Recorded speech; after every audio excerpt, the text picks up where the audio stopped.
So I did notice you don't have a refrigerator here. I don't. And it's a very conscious decision. No.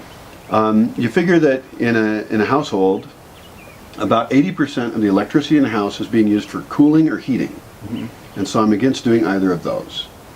Now that gets into architecture in terms of avoiding air conditioning and things.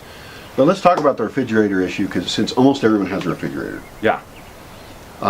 What I noticed was that people generally have a bigger refrigerator than they need. Yeah, with stuff that sits in there forever. Exactly. How much of it are you really going to eat? People also refrigerate things they don't need to refrigerate. Mm-hmm. For example, the whole reason we made cheese was to preserve milk. Right. There's also other ways to keep things cool. We can build a root cellar, which I do need to build. Mm-hmm. Every degree you go down in temperature, your food's going to last longer. Mm-hmm. So there's a lot of alternatives. In this culture, for example, we don't refrigerate eggs Mm-hmm. because our eggs aren't washed. They come from the chickens. Now, in an industrial system, people wash the eggs, and that makes them more at risk of going bad, so it makes you need to put them in the refrigerator. Hmm.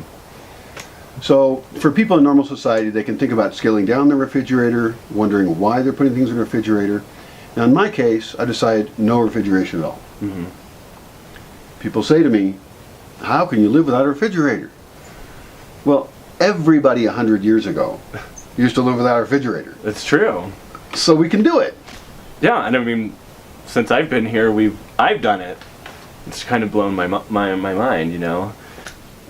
I mean, I've been here for 4 days, and Right. I've been eating every meal. And then, yeah, you think about it, like, well, none of this food was refrigerated. How does that work?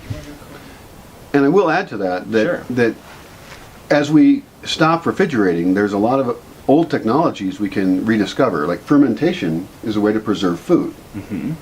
And so if we make something like kimchi or sauerkraut, Mm-hmm. now we've got something that doesn't need to be refrigerated, also has all these probiotics and organisms in it that are really good for us. Mm-hmm. So rediscovering these old ways is better for our health, uses less energy, and gives us all these new flavors.